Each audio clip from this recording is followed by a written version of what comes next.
so this is just an introduction to community-based learning, just to introduce some of the ideas and methods. And I mean, I think there's a lot of talk about community-based learning around campus lately. I mean, we've had some initiatives started recently around community engagement, some positions. So right now, I'll introduce Anne Vordebrugge, who's the director of the Nonprofit Center, who's part of this. I'll explain more what her role is. You might want to use her services later, but I wanted to introduce her now. So there's been a push for this, and actually some of the faculty, maybe more than you might suspect, are doing this in their classes. And then also this is one of the potential topics for our QEP. So there's a lot going on. So I thought, oh, I guess I should, I'm Matt Shadle. I was just starting this fall. I'm the faculty coordinator of community-based learning. So what my job is if you want to introduce community-based learning into a class, or if you've been doing something and you want to enhance what you've been doing, I can help you more on the pedagogical side of how to integrate this into your class. Oh, I'm in the theology department in the arts and sciences.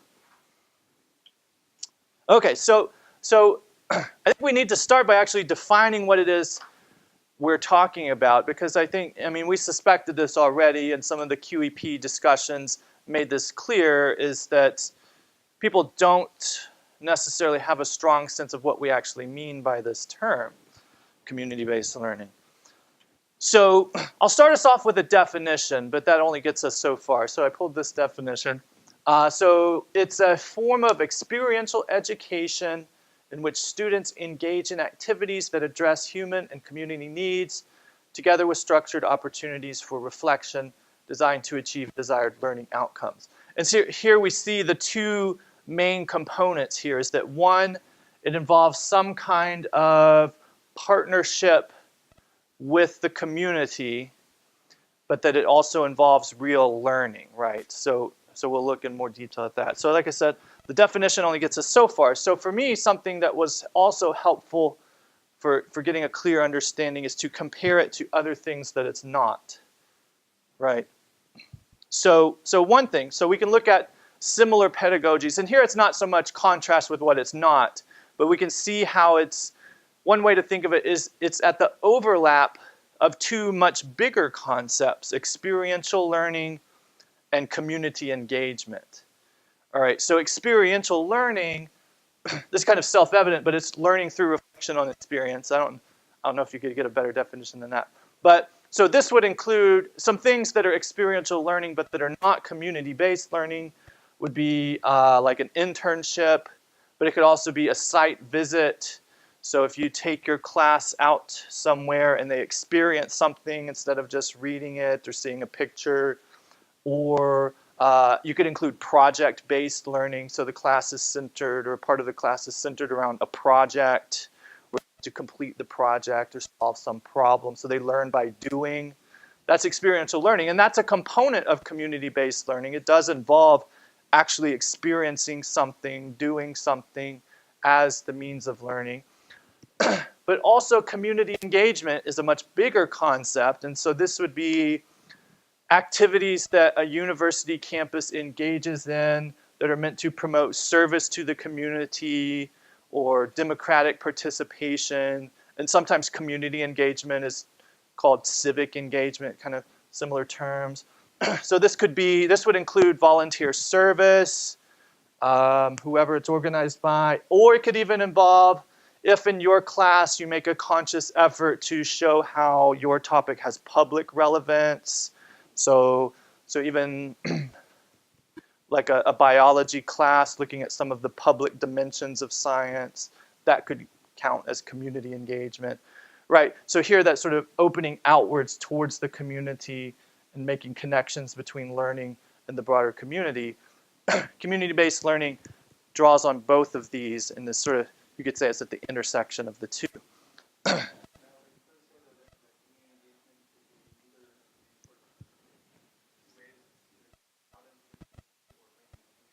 Well, that's a good point, right? So that it could be bringing the community to campus too, right?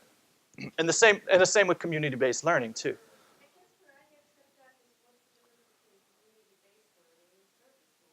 Okay, that's coming, but the short answer for now is there's not a difference. They're the same thing. But I have a couple of caveats there. Okay, another skill here to help us grasp it. This comes from a scholar, Furco. Think of a continuum, right? And so this continuum is who benefits, right? So these would be different kinds of partnerships between the university and the community, but you can make a continuum of who benefits the most from that relationship.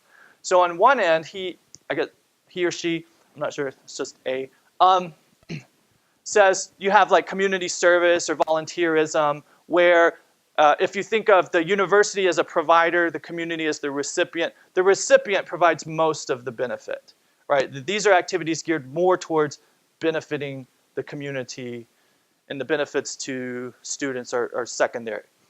And at the other extreme of the continuum, like field education, internships, other activities where the student is the primary beneficiary. So the goal of an internship is primarily for the student to gain the work experience, because the business could relatively easily do that work some other way. So it's mainly there for the benefit of the student.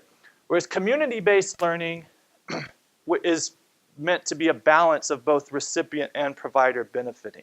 So this is more truly a collaborative partnership where both sides of the relationship benefit, right? And we'll come back to that throughout the presentation too, because that's a defining feature. Okay, so to our question. So community-based learning versus service learning. In the literature, they're the same thing. They're two terms for the same thing. But like I said, there are caveats. So first of all, though, when you say community-based learning is basically the same thing as service learning, that's first assuming you're defining service learning correctly, right? So because service learning is just like community-based learning is not just service, like the learning is an essential component of that too.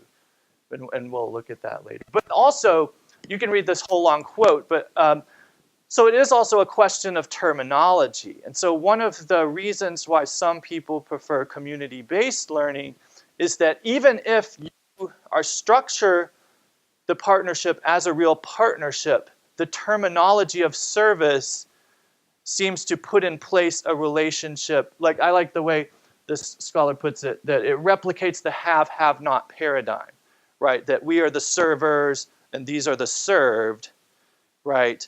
That it kind of puts in place the relationship that's not necessarily what you actually want it to be, but the language itself reinforces that, right? So whereas community-based is more sort of neutral, doesn't have that connotation. And something I've just thought about myself as well is in terms of just imagining what community-based learning would be, I think the term service limits the imagination to what you might traditionally think of as service, as working with an underprivileged population of some kind, which is perfectly good, right? That's a good thing to do, and we need a lot of projects like that. But I just think you're not limited to that. There are other ways to partner with the community that community-based learning captures that I think service learning wouldn't necessarily capture. Questions or thoughts?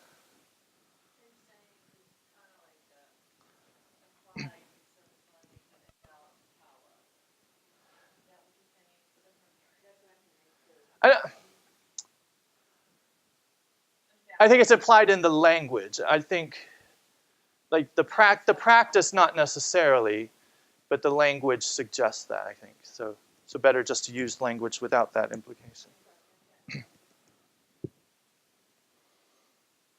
Okay, so yeah, go.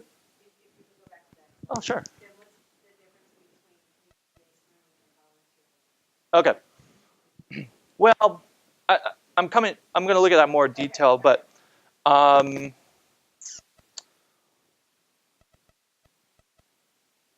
Well, one is that the way Furco explains it is that with volunteerism, there's a much greater focus on what the recipient gets from the relationship.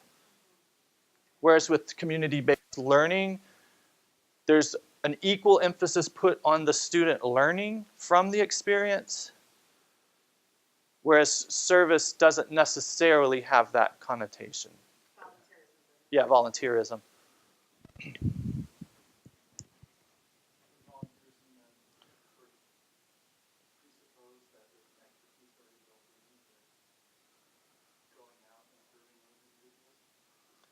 Well, I mean, I'm sure if you looked in the literature, people would distinguish between good volunteerism and problematic, right? Because that's one of the weaknesses, but that could also be true of community-based learning of, going into a situation without really understanding it, right? And I don't think that's anything particular to volunteerism. That's also one of the weaknesses you have to protect against with any kind of community-based learning too. Oh, and then the other thing is, even though we're drawing these contrasts, this is not at all to suggest that things that are not community-based learning are bad or not as good, right? Like all of these things have their place. We're just trying to define what each of them is.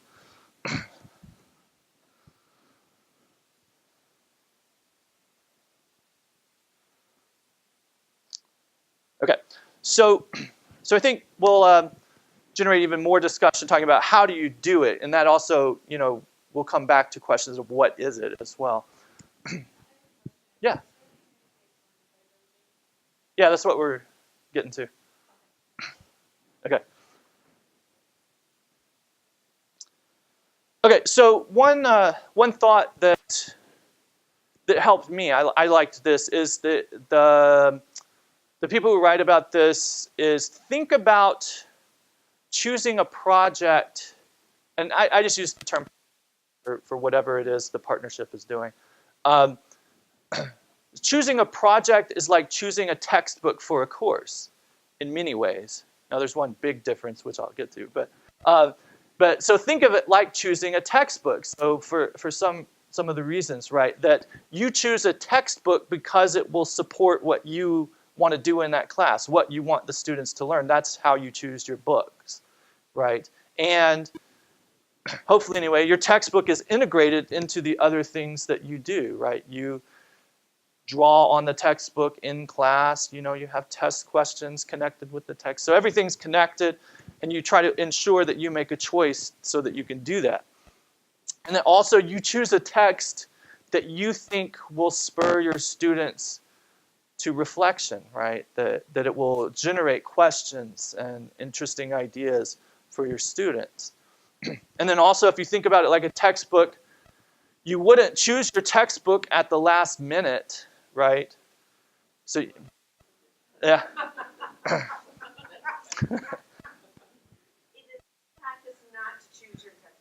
Okay, yeah, maybe I assumed too much. Okay, right, because then you couldn't do these things very well. You couldn't integrate it very well, right? So like you hopefully wouldn't do that. You can't just, find a project at the last minute. Hey, I need a project, let's do this, right? You got to take the time to think it through, find one that works, and integrate it with the rest of your class. And also, you wouldn't assign readings that were disconnected from what you're talking about in class. You'd just be wasting your students' time, right? So again, you have to think about how does this project fit with what I want the students to learn. But like I said, one big difference is that as much as you might like the textbook, you don't have a partnership with the textbook, right? So community-based learning does involve working with other people, and that's integral to what it is. So we'll take a minute to look at that. So I found this, and it's a good definition of like the ideal partnership for a community-based learning class. So what you're striving for is for the relationship to be reciprocal and collaborative. All right. So one aspect of that is that there are mutual goals, right? And actually, one thing we can do is look at how community-based learning can go badly. if it doesn't respect each of these points. So what the literature points out is that one of the main weaknesses, the ways it sometimes falls short, is this is maybe too negative, but it's almost like the class uses the organization for their own purposes and doesn't fully respect that the organization has its own goals, right? So to do this well, there has to be mutual respect for the goals, right? So the term that was sometimes used is like that we treat community organizations like learning laboratories, like they're really just there for us to go and learn, and without really paying attention to whether we're actually helping them or not. Okay, so a jointly developed structure and shared responsibility, and I think it is something that requires effort and planning to work well. So I'll talk more about time, but it does require probably more time, effort on the part of a faculty to do this well. It requires mutual authority and accountability for success. So I'll look at, you want to assess the experience, and not just in terms of learning, but look at other ways of assessing the experience to see if it was successful. And then also, and I think this goes back to the goals as well, but sharing not only responsibilities, but the rewards, right? Are you mindful of how not only your students, but the community partners benefit from the partnership?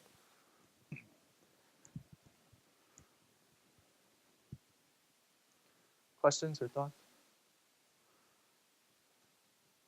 Okay, now, I thought this was helpful because you kind of have these ideas floating around, but it was good to actually put words to these differences. So you can talk about, and this, I like this also because I think even just thinking about, oh yeah, there's this type of project or there's this type can help brainstorm ideas for something you might want to do, right? So some types of projects can be called direct service. And this is where your students have face-to-face interaction with some kind of client population that organization serves. All right, so I just brazenly copied these from Jacoby's book, but so this would be if your students go to a school or an after-school program and tutor students, serving food at a homeless shelter, and so forth, right? So there's actual interaction with the people being directly helped. But there's also what you could call non-direct service, where they might go to similar sites, but they're providing service that do not involve face-to-face interaction with the people being served. All right, so they might go to a food bank that serves food to people, but they're sorting the food prior to food service. Or one example she gives is they go to the park, not to interact with people at the park, but to remove an invasive plant species, for example, to improve the experience of the people who are served by the park. But then there's indirect service, which, at least with non-direct, you go to a site, whereas with indirect, you could provide a service even off-site. So it might be the students help develop a website for the organization or fundraise for an organization.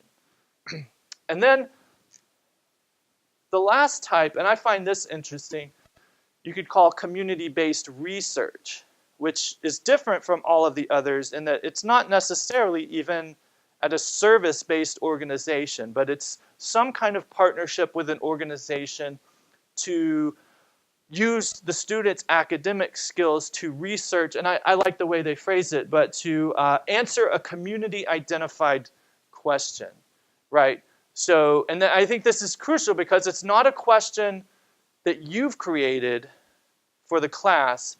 The question itself comes from the community, and then you use that as a learning opportunity for the students, but in a way that's beneficial to the community by helping them reach a conclusion about that question. So it could be maybe a biology class studies pollutants in a local creek. This is actually something I had students do that back at my previous school in Dubuque, Iowa. The city government wanted the students to look at other models of how communities had fostered community engagement, because they wanted to do something, but they wanted to see what had been tried, what worked and what didn't. So my students researched that and then provided the research to the city.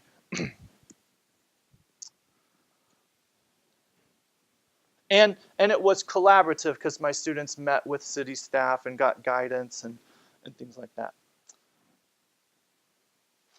Okay, now this, I thought this was important because it gets down to some of the nitty-gritty and answers some of the questions faculty might have. So I think, and this is more looking at the student schedules rather than yours, but I think community-based learning will add to the amount of work students have to do. But I think it would be a mistake to think of it both in your, I think it would be a mistake in your planning to just take a course and add this on top of it, right? So I tried to conceptualize how you might think about it, how to do this in a way that's manageable for students. So this might be completely off, but I just made something up. But maybe this is how students spend their time in class. Like maybe you spend about half the time lecturing, some of the time discussing, and then you have some of the time when they're taking tests and stuff. And then out of class time, maybe they spend a lot of time doing reading, they spend a lot of time working on their assignments, and they also spend some time reviewing and studying and whatever. So again, rather than making the pie bigger, you have to carve out some of the other pieces, right? So in terms of class time, maybe what I did was I took most of the time away from lecture. All right, whatever you want to do. But so take some of the, you need to probably spend some class time working on the project, whatever it is, right? And there's a couple of good reasons for that. One, the most practical is that that's a time when everybody's together and they have to be together anyway. So it's a good opportunity to work on things. And also I think it reinforces the sense that the project is part of the class. It's not just this other thing, it's integrated, that it's worth taking class time to talk about this, to work on it, right? But also, out of class time, obviously you're going to expect them to be doing things for the project, you know, actually serving the food at the homeless shelter or whatever it is. And maybe I underestimated how big of a piece it is, I don't know. But like this might be close to the minimum of what you want. But so cut out some of the reading or some of the assignments to help allow them to spend a reasonable amount of time working on the project. And I think, I mean, even for me, this is difficult because, you know, we design our courses the way we do because we think it's all important. And so you're like, well, what do I cut, right? You know, what lectures am I going to cut? What material am I not going to provide them, right? Because it's all important. Or, you know, what assignment am I going to cut so they could spend more time on the project, right? And I think that's valid, but the way to think about that is, remember, like we said, that the project itself is like a text too. So that's material too. So it's not as if you're exposing them to less material, you're just exposing them to different material, right? And in fact, I mean, it depends on the case, but they might in fact get more, they might learn more from this material than from the material you're cutting anyway. Right. I mean, they have the studies about what types, how much learning sticks after different activities, right? So there's a good chance that more will stick from the project than from the couple of lectures you cut or the essay you cut from the reading list or something. Yeah.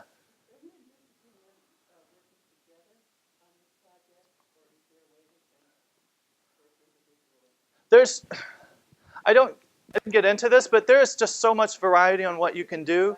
There's just so much flexibility. And I mean, you could even have individuals doing their own projects, but that, if you truly want to do service learning, that becomes very difficult because for it to be truly learning, you have to be engaged in some way. And to be engaged in 25 or 30 different projects is very difficult.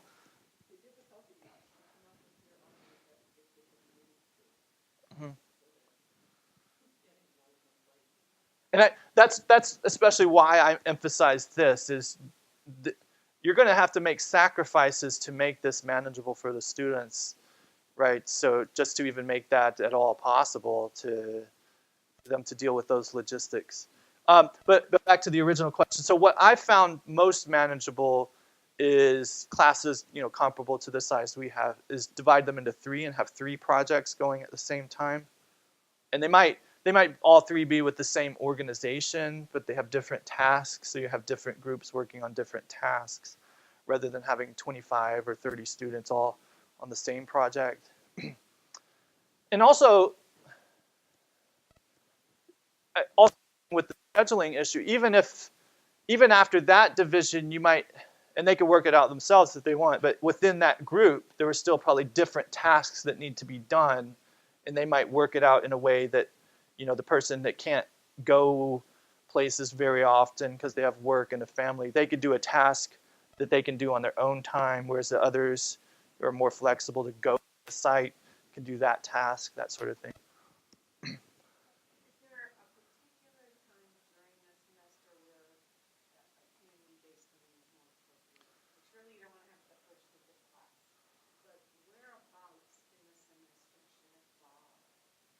I would think, given the planning and and a large part of the schedule doesn't even depend on you. It depends on the organization, right? When they need help, right? What's their timetable? I I think for most cases, it has to be spread throughout the semester. It has to be an ongoing thing. And I'm also not completely averse to just jumping right in. And one reason for that is sometimes if you wait too long to get started, then your time gets compressed, right? So sometimes I think it's important to at least start talking about it at the very beginning. Yeah.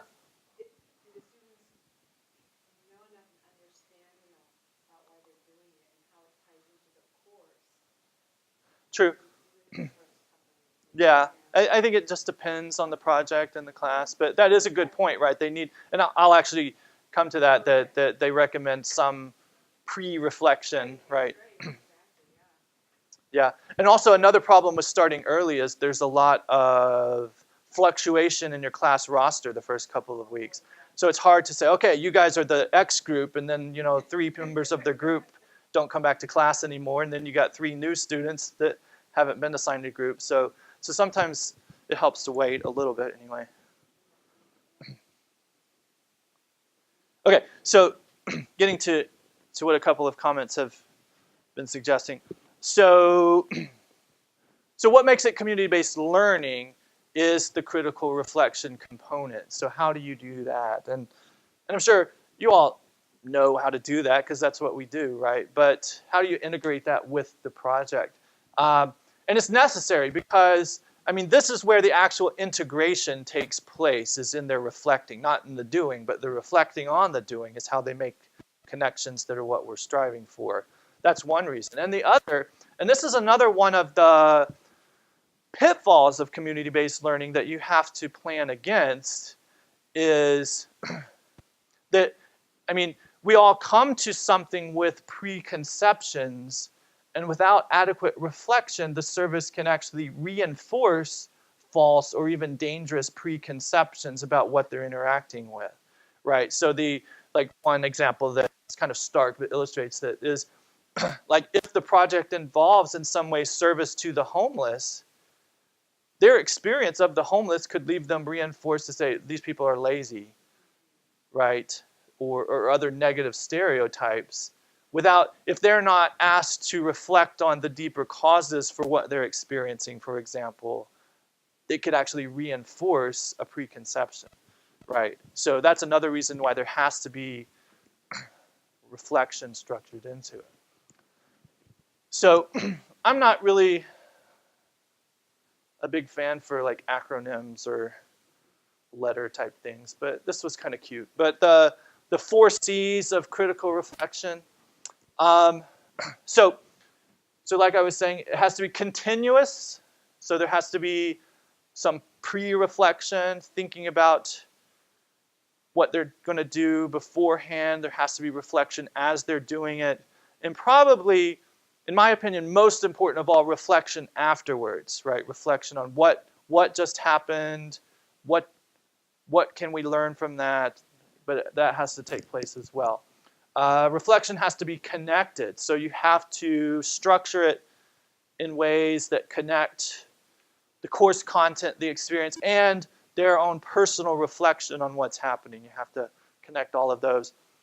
Related to what I was saying about perceptions, the reflection has to be challenging. It has to push them to look at things with new perspectives, to generate new ideas, and not just reinforce the preconceptions they came in with. And this one was really interesting, but the critical reflection has to be contextualized. And I think this is always true, but maybe it is especially true because of the experiential component to this. But what these authors are getting at is that students are whole persons, people with families, jobs, they have their own background, right? And aside from their personal experience, there are things going on in the community that you have to be aware of as you go through this project. So just some examples of what this might mean. Also at my previous institution, which was in Iowa, we were about 3 or 4 hours from Chicago. And we had a class that did involve a community partnership with a school in the Pilsen neighborhood in Chicago, which is a very poor, very Hispanic neighborhood in Chicago. And so they would go and work in the schools. But it was an education class, so it was like learning about multicultural education. But I don't think this student was ever in that class. But one of my favorite students I had a couple of times was a Hispanic student from Pilsen, right? And so one of the things you have to be aware of is, what if one of your students has some sort of connection with the population you're serving? It said that they can experience all kinds of emotions based on that. They might feel very bad that they come from a place that their peers are going to help those poor people in that place, right? But that can become part of the experience, to be aware of where your students are coming from and how they relate to the project, right? Or just trying to think of what might be.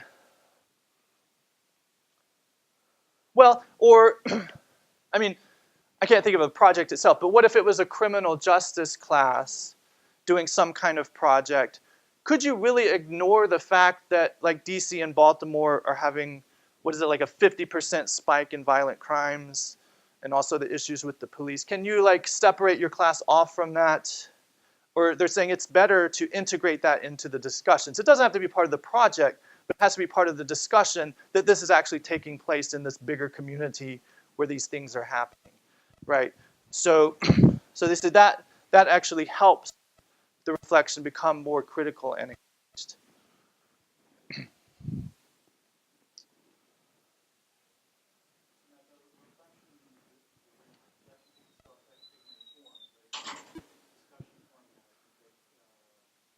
You anticipated me. That means I have a good structure. It flows naturally. So you're absolutely right. To generate this reflection, you need quality assignments to help generate that for the students, right? So that's one reason to have good assignments. The assignments also serve to connect project experience with course content, and of course, they provide you a way to assess their learning, right? Are they actually getting anything out of this project, right? You need some sort of product to look at that. So like you were saying, there's a variety of things you can do to generate and measure their reflection. So probably the most common is writing, of course. And this could be, a paper, like a research paper. And also journals. And journals are kind of iffy. They're kind of dangerous, right? Because the perception of a journal is it's how you feel, and that's not very conducive to critical reflection. So, so the one thing one of my sources recommended, I'd never heard of this, but it was like a, oh, I forget this, it was like a 2-page journal or something, like one page where they talk more about their subjective experience and how they felt about it, and the second where they engaged, they called it more objective analysis. I try to avoid the subjective objective thing.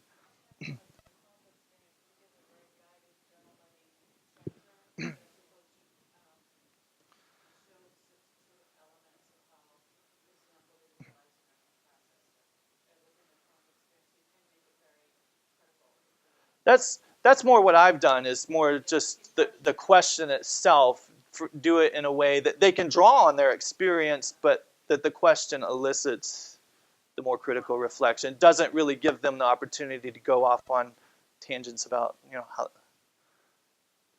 found in my experience in doing service learning trips for 3 years to very vulnerable places in the world that this subjectivity is critical when I'm immersed in the country and red flags are appearing. So I want to know their feelings. I want to know that when I send them off into the villages in their small groups, how it's impacting them. It's not part of what I grade, Yeah. but it sure helps me to know if someone's on the edge out there. That's kind of why I try to stay away from drawing dichotomy in the first place, is that our process of analyzing always has that subjective side, that we're responding to the reality in ways that we label as subjective, right? That we're disgusted, and that's, in some ways, it's those strong emotions that spur us to think the most critically sometimes, right? So I kind of agree with what you're saying, and that's why I don't want us to like separate these as two separate tasks, right? You kind of do them together. But also, you can, look for student reflection in assignments that focus more on speaking, like a guided discussion for the class, or they might have to do an oral presentation, drawing from the project.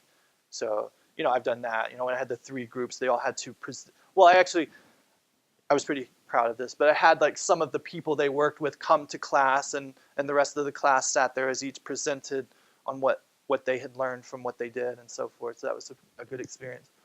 And also, I've never done stuff like this, but it's you could do like more creative media that in a way that they have to synthesize and do something meaningful. So some kind of photo essay or a video that demonstrates something they've learned from the project. Although, speaking of photos and videos, and you were saying the more extreme situations of underprivileged, you have to be careful about like videotaping or photographing the people. But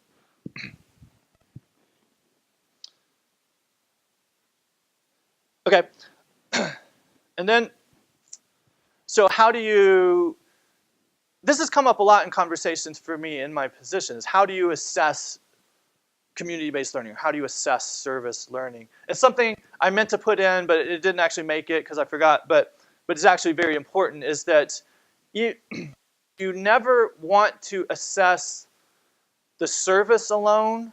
You want to assess the learning, right? And that might be also part of that. And what I mean by that is they should never get a grade just for doing the work. The grade should mostly be based on the learning that comes from the work, right? And I don't think it could be like a percentage that they actually showed up and put their hours in or whatever, but that shouldn't be what's actually being assessed. And the analogy is you also don't give your students a grade for reading. You grade them based on what comes out of that, right? So if you think of the project like a textbook, again, we come back to that. So, and I try to do this in terms of, if you're interested in putting this together, some of the steps you might take. So a good place to start is if you're integrating this into an already existing course, you have learning outcomes for your course.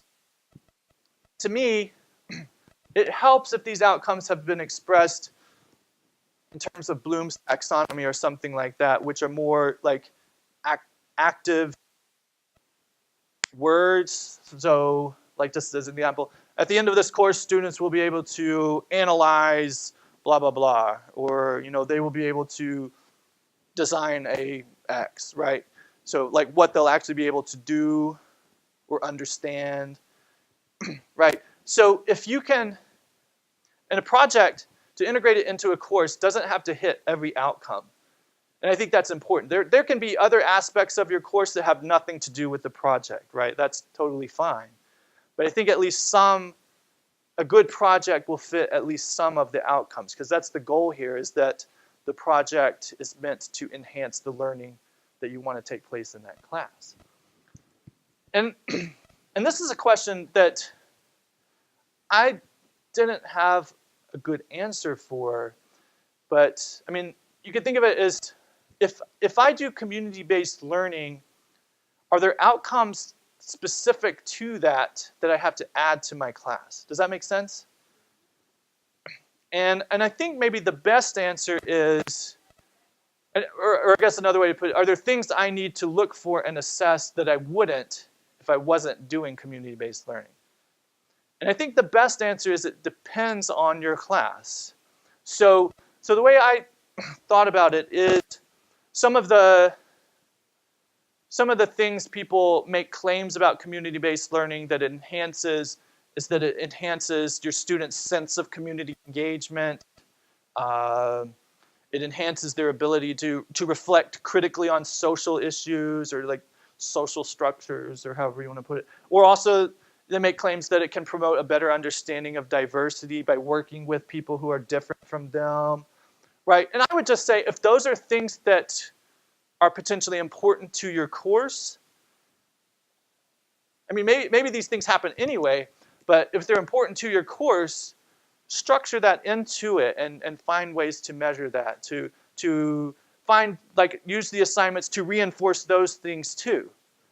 But I would say if these are things that are tangentially related to your course, then don't worry about assessing those things. Just assess the outcomes that connect with your course. That's my opinion for now. I might change, but and that's for course assessment. Now, when it comes to institutional assessment of community-based learning, as an institution, we might be interested in these things whether you are or not. That sounds kind of threatening, but I don't mean that to be threatening. But like we might be interested if all of the community-based learning projects that are going on are improving students' community engagement, even if that's not an integral part of your particular class. Okay, but like I said, since this is a partnership, it can't just be about your students' learning. It has to be about the project goals too. So that's part of assessment, is assessing if those project goals are being met, right? And this is key, but the project partners have the primary role in defining what those goals are, not you, right? So, and that's where that issue of respect and reciprocity comes in, right? That they have the main say in defining what the goals are, because it's their project, right? So, and they should have, not only do they define the goals, but they should have the opportunity to assess whether those goals are being accomplished, right? So some of the questions they should be able to answer, were the goals completed satisfactorily? Another thing is, did the students come in with the skills needed to complete the project? Right? And that's not necessarily a negative judgment on the students. That's just feedback for next time. Like, oh, maybe this wasn't such a good project because it was too advanced for the students or something like that. And then also, this is a key question, but did the student participants make the work process easier, or did they just create more work for the organization? Like, you can think about this in very economic terms. Did they create more work for the people than the work they were actually taking away from? Does that make sense? Did the organization staff have to spend more time helping students than if they had just done the work the students were doing themselves? And then also, the partner's ability to provide feedback should be constant. It shouldn't just be at the end, right? So if things are not going to their expectations, they should be able to say that at any time. Okay, so a couple of last thoughts about the challenges and opportunities of community-based learning. So these were just based on my own experience and reflection. But one challenge is, more so than a traditional class, you are not in control, right? So I mean, that's even true in the classroom, but more so here, in that the projects evolve on their own. You can't predict ahead of time how a project will progress. You need to sometimes make decisions on the fly. You can't control what students will experience, right? And you can't control, I mean, like I said, you don't really control this in the classroom either, but you can't control what they're going to learn from that experience. But the opportunity here is that an open-ended process actually creates the possibility for deeper, more critical learning. Because that's actually a more accurate reflection of how we learn anyway. It's not a set defined process, but an open-ended process. And also, the partnership aspect can be challenging, but also rewarding, right? That it's difficult as a professor to have to accommodate to others, especially if their vision is somewhat different from yours. I mean, if it's completely different, you probably shouldn't be partnering with them. But, and in some ways, the success of the project is not completely dependent on you or your students, right? That it is a partnership and the organization contributes to the work. And so partly the success depends on them too. But also educating through partnerships also has the potential to revolutionize how we think about learning, right? That it's a much more student-engaged way of learning, and it sort of breaks the boundaries of the classroom, right? That learning isn't just something that takes place in this room, but it's something that engages the entire community. Okay, so here's just me and Anne's contact information, but question? Oh yeah, good. So the division of labor between the two of us is, so most of the things I've talked about, those are the things I can help you with, like the assignments or that. And Anne's job is more to help you work with the organization that you're partnering with, to help you find a good fit, to help you with some of the structuring how this partnership is going to work. Does that sound right? Yeah, I mean, the way that diagram idea applies here too, that Matt and I together, our intersection is community-based learning. So what I can do for you is reach into the Arlington community and the nonprofit and have a waiting list often of needs that they have and requests that they have made research for projects or deliverables. And as Matt said, it is best time to plan this in advance so that it's a thoughtful process and a good match. And then just as Matt described, really looking at the learning outcomes and the reflection and the assessment on the student side, I'm sort of an advocate for, on the nonprofit side, helping them articulate their own expectations, what's realistic for them in terms of the time they have to give. So together, Matt and I represent that whole. And I've got to run, but I do have some flyers. I've got my information. But what's the difference then in the Office of Community Engagement? So the nonprofit center is a part of that team. We don't have, we now have a very critical vacancy. Right. Meg Dalman that position reflects or is able to serve pure volunteerism and service projects kinds of things. So if you have some students who want to volunteer in the community, or if there's a community organization that wants volunteers, they would reach to that office or that person and say, we need some people for our walk-a-thon, whatever. And so the nonprofit center is much more around client-focused products and deliverables for the nonprofits of Arlington, but it's attached to or can be attached to. It's not always a community-based learning effort on the part of faculty. Right. Can it be attached to volunteerism? Not to the extent that the center is helping you find places for your students to volunteer. That is more of that other position, the community engagement position, because that has its own logistical and management and tracking that we don't have the staffing or resources or mandate So there's a gap right now. Thank you. Sure, but I hope to work with all of you. I don't know your names except Tim, so we're working on something together. But yeah, we've got a lot going on, and a lot of the decisions you and Dave very much are represented in what's already. Thank you, Anne. Oh, and I think she raised a good point, was that an organization you're working with almost certainly will be unfamiliar with the theory of all of this, right? That this will be a new experience for them too. So I think she raised a good point that part of her job is to guide them through that process, to make sure they're articulating their goals, that they're not going to be walked over and turned into a learning laboratory, right? So it is good that that's part of her job, is to kind of look at it from the organization's perspective, for the benefit of both, obviously. Other questions?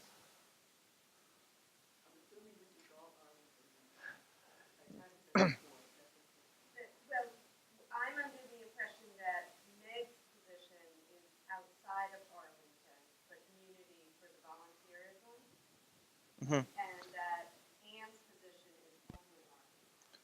Well, that part is true, that her position, just the way it's defined, is she only works with nonprofits in Arlington.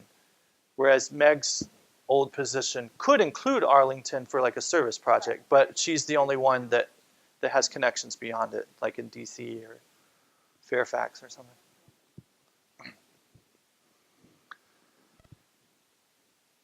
And then obviously my work, I could work with you on a project that's on Mars if you want, but because But how do you, oh, okay, no, yeah, I answered my question. yeah. Thank you very much. Yeah, thanks for coming.